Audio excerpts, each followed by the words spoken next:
tout le monde, que la paix soit sur vous, j'espère que vous vous portez à merveille. En ce qui me concerne, ça va, walhamdulillah. Aujourd'hui on se retrouve pour une vidéo, ma foi, très différente de ce que j'ai pu proposer jusqu'à présent. Comme j'ai pu le dire vaguement sur Instagram, j'avais envie de faire du contenu de ma chaîne quelque chose de plus général que ce que je faisais jusqu'à présent. Pour commencer, je me suis dit pourquoi pas vous raconter ma hijab story.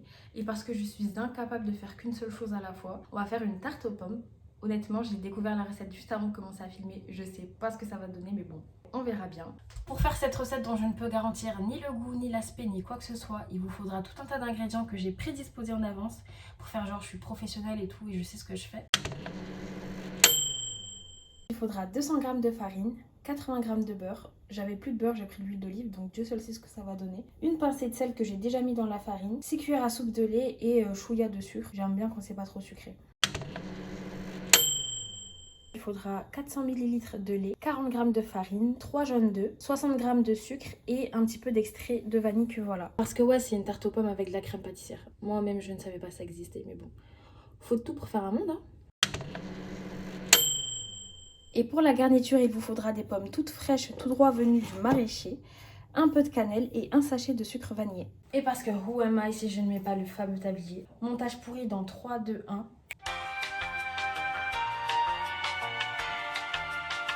A few moments later.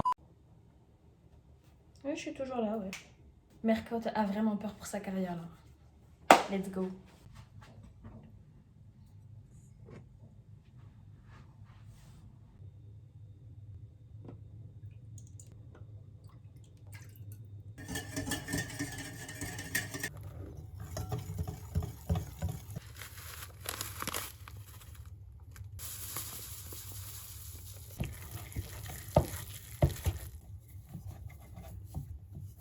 Cette session d'ASMR était ma foi très plaisante pour les oreilles. Mais bon, il faut bien qu'on rentre dans le vif du sujet à un moment ou un autre. À savoir en fait le pourquoi du comment. Pourquoi pas commencer en fait par le commencement. Qu'est-ce qui a motivé finalement mon choix de porter le voile? Faut savoir qu'avant de commencer à porter le voile, j'étais quelqu'un qui aimait beaucoup la sape. C'est très cliché ce que je veux dire, mais c'était vraiment pour moi un moyen d'exprimer ma personnalité. J'aimais beaucoup le fait de me démarquer à travers mes vêtements. Et surtout, avant de porter le voile, j'étais prise, comme je pense beaucoup de gens, par des pensées limitantes qui incluaient le fait que porter le voile casserait ma beauté, m'empêcherait plus tard de faire des rencontres, de me marier notamment. Que Dieu me pardonne, j'avais un peu cette mentale de voilà, le voile, je le porterai plus tard quand j'aurai 50, 60 ans, que j'aurais fait un voyage à la Mecque et que je me serais rangée dans le jean, tu vois. Et finalement, je me rends compte que j'avais un mode de vie qui était très lié à l'apparence. Et ça, je sais que c'est beaucoup lié à un manque de confiance que j'avais. C'était un peu une façon pour moi d'avoir le contrôle sur quelque chose, tu vois. Faut savoir qu'au moment où j'ai décidé de le porter, en tout cas la période qui a précédé le moment où je le porte, j'étais à milieu d'imaginer que je le porterais. C'était pas quelque chose qui m'avait traversé l'esprit. C'est presque venu un peu subitement finalement.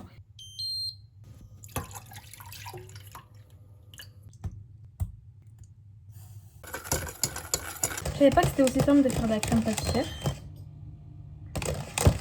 Je sais pas si ça doit avoir cette texture, mais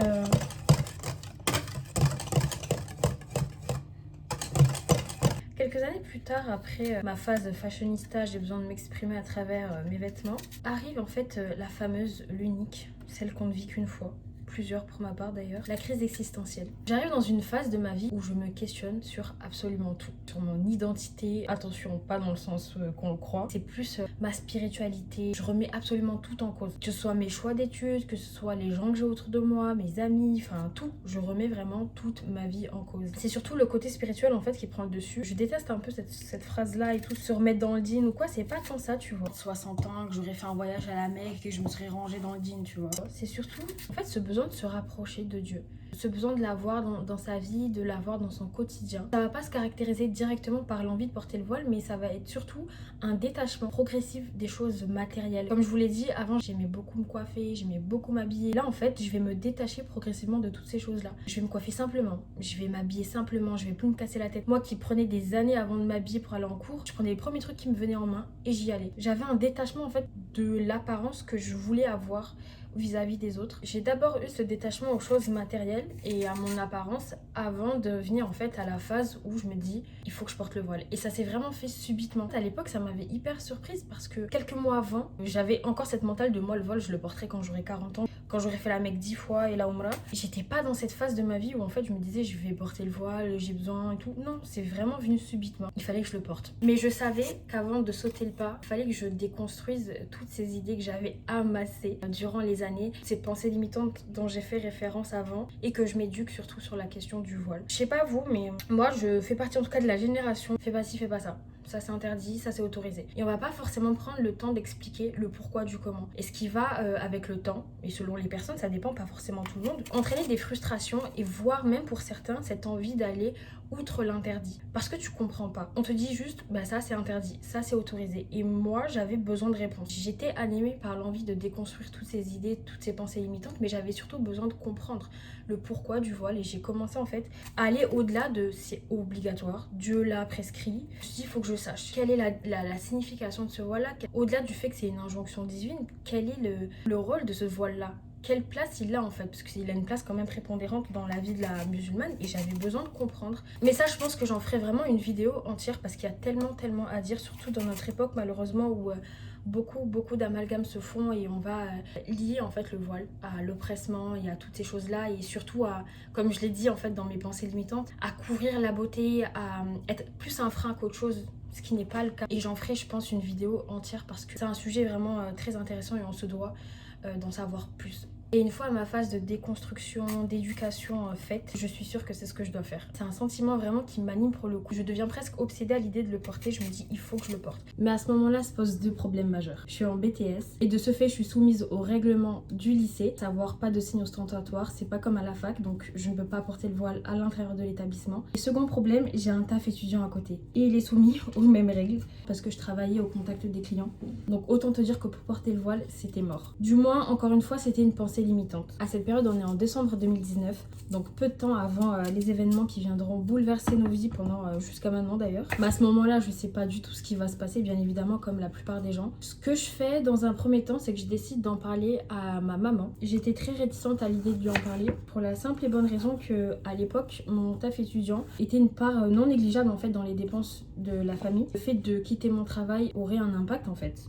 Elle aussi, elle a émis certaines réticences, pas pour les raisons que moi je pensais en tout cas. Elle avait surtout peur en fait que je ne prenne pas pleinement conscience de la responsabilité que ça représentait de le porter. C'était pas un jeu et que je pouvais pas aujourd'hui le porter et demain l'enlever. Elle voulait s'assurer que j'étais consciente du choix que je m'apprêtais à faire, qui n'était pas sans conséquence pour le coup. Mais c'était absolument pas par rapport au fait qu'il y avait un travail ou quoi. Et ça m'a beaucoup rassurée finalement d'avoir cette discussion avec elle, sachant même que cet argent-là que je gagnais grâce à mon travail étudiant, il n'était pas négligeable.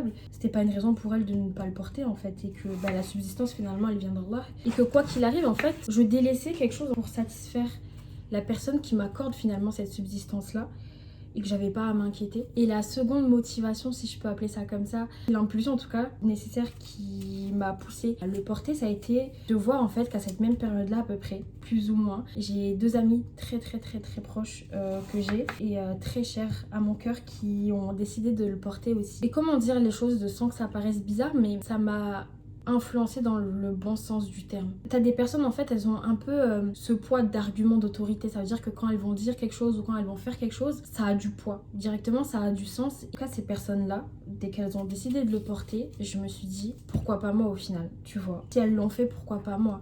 Ça a eu un impact très fort en moi, je sais pas pourquoi d'ailleurs. Le fait qu'elle l'ait porté, ça a vraiment été l'impulsion dont j'avais besoin pour moi-même sauter le pas.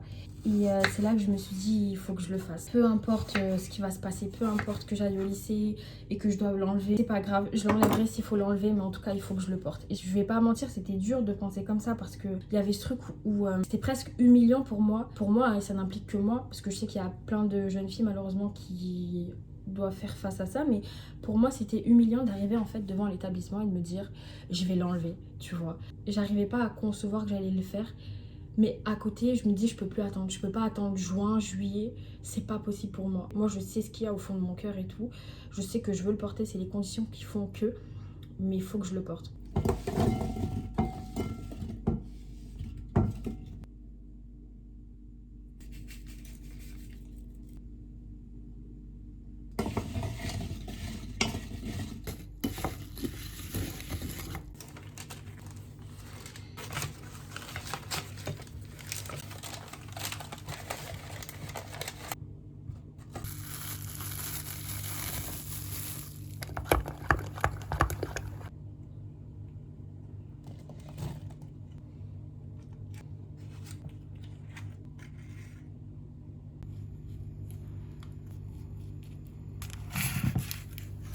pense que j'étais à la phase où je vous disais que ça y est, c'était décidé, j'allais le porter. Oui, je l'ai du Perrier. Je savais pas comment j'allais gérer la situation par rapport au fait que je serais obligée de l'enlever une fois que j'arriverai à l'école. Mais je me dis, l'envie est plus forte et je préfère placer toute mon entière confiance en Allah, tawakkul à fond.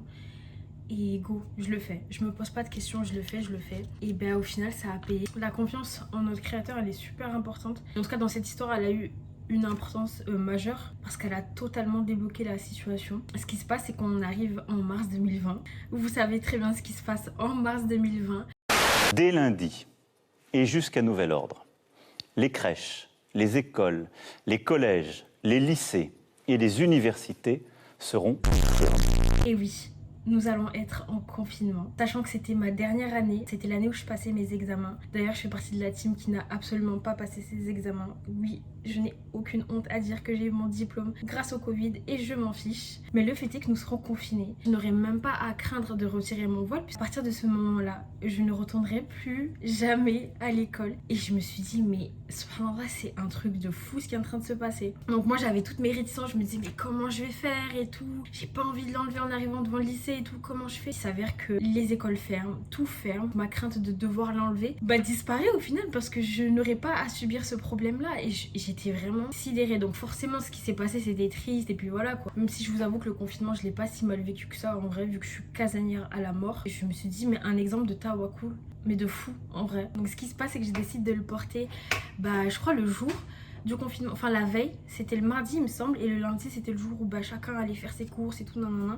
Et je l'ai porté ce lundi-là il me semble, et c'est trop drôle parce que le lundi matin j'étais sortie, je le portais pas encore, et l'après-midi je ressortais pour aller faire des courses et j'avais décidé de le porter. Et voilà comment j'en suis venue à porter le voile, un beau lundi 16 mars 2020. Mais il y a un troisième point que je voulais aborder et c'était les pensées limitantes et les fausses croyances qui peuvent nous parvenir lorsqu'on veut sauter le pas ou en tout cas quand on pense à porter le voile. Et je voulais essayer en fait de déconstruire quelques pensées qui peuvent nous traverser lorsqu'on est dans cette étape-là de notre vie ou en tout cas quand on songe à l'idée de porter le voile. Une des pensées limitantes qui peut nous traverser lorsqu'on est dans cette phase-là, c'est le fait que le voile enlève notre beauté et ou notre personnalité. J'ai pas envie de dire que c'est faux, j'ai envie de dire qu'il y a peut-être une mauvaise compréhension du but du voile. Parce que le but du voile, justement, c'est de te préserver.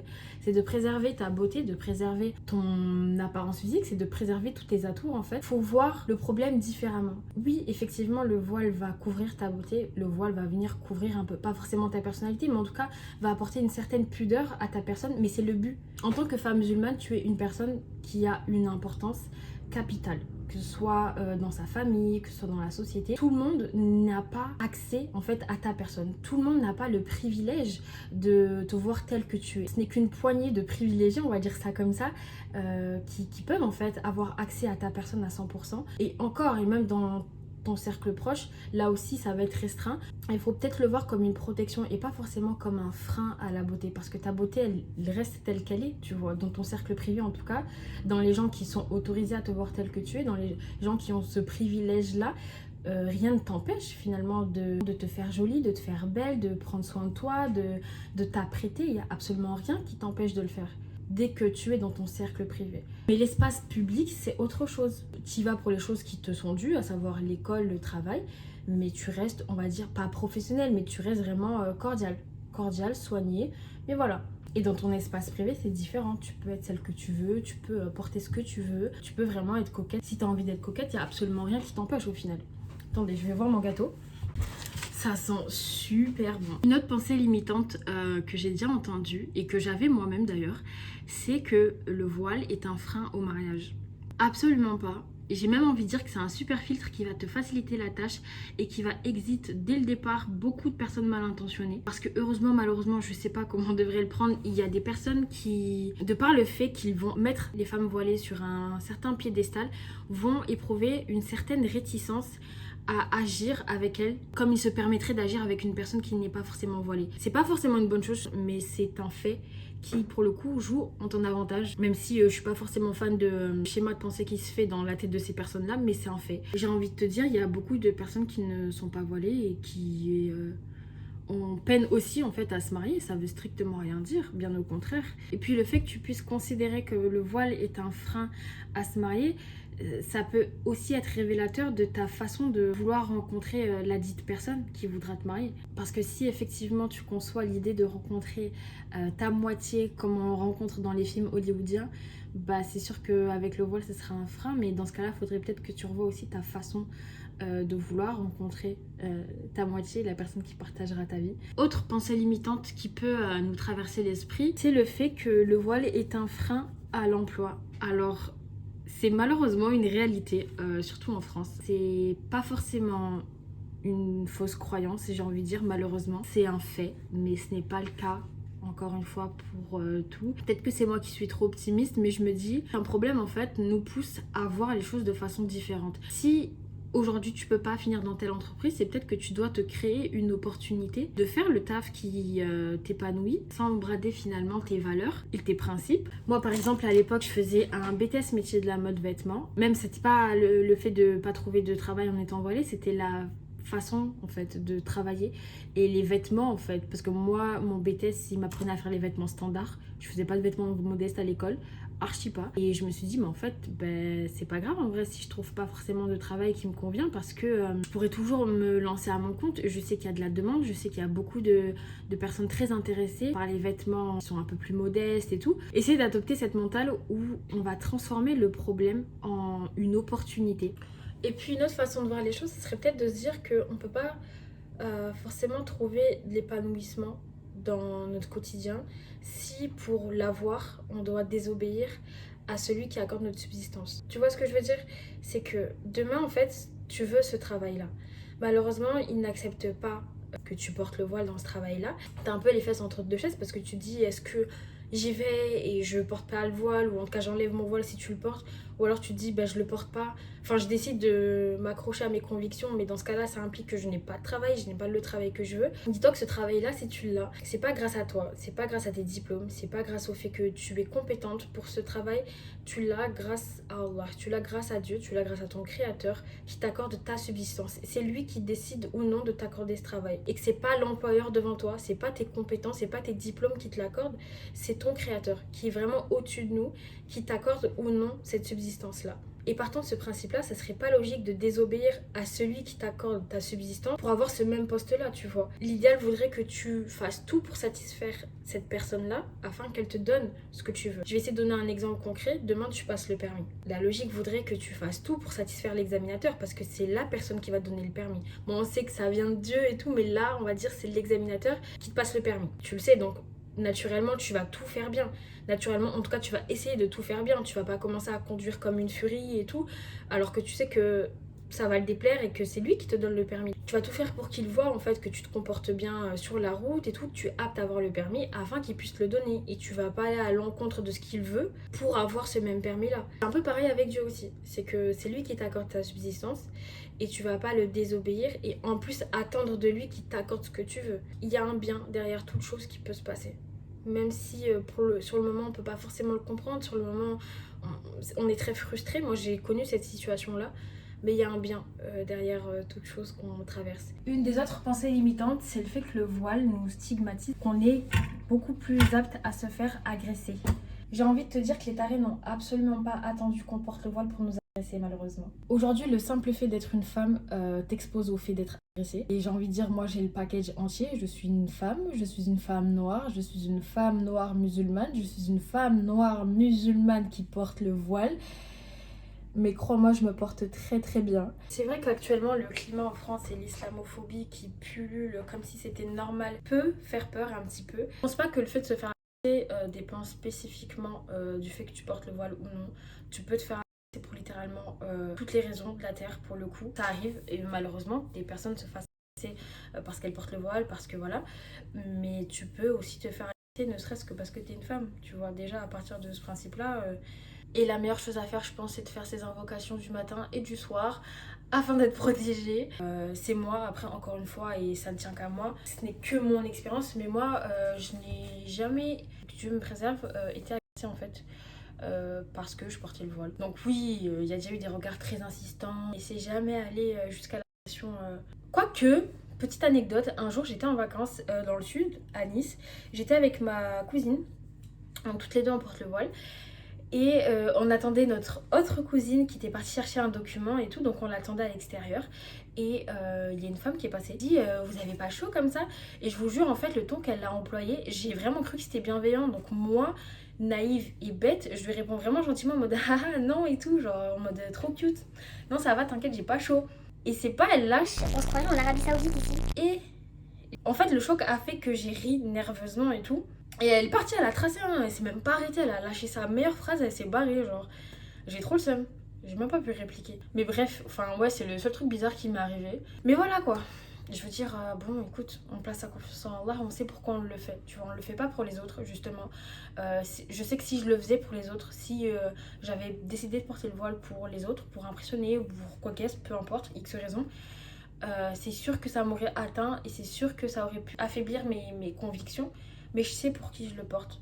Je sais pourquoi et pour qui je le porte et ça ne m'atteint pas. En tout cas aujourd'hui, alhamdoulilah, je suis dans une phase où ces remarques-là ne peuvent pas m'atteindre parce que je le porte pas pour les gens. Je le porte pas pour que tu m'aimes, je le porte pas pour que tu m'apprécies, je le porte pas pour te faire plaisir, je le porte pour mon créateur parce que c'est une obligation qu'il nous a enjoint à faire et je veux le faire pour le satisfaire.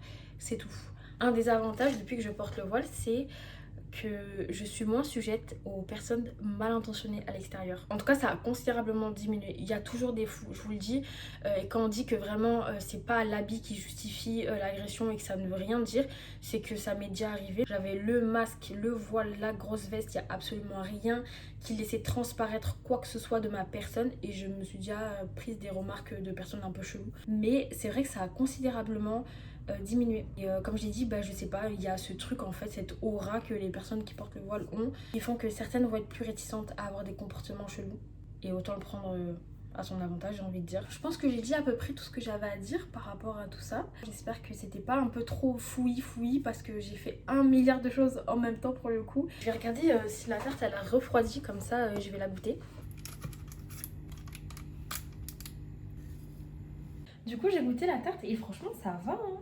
C'est très spécial et tout, la texture de la crème pâtissière chaude, mais c'est super bon. En tout cas, la vidéo se termine ici et j'espère vraiment que vous avez apprécié. Je sais pas si ça vous a fait écho, si vous avez passé ce cap-là, ou en tout cas si vous êtes dans cette perspective de le porter, mais que vous avez les mêmes pensées limitantes qui peuvent vous traverser. J'espère que ça pourra vous aider d'une quelconque façon, ou peut-être pas forcément d'ailleurs, mais...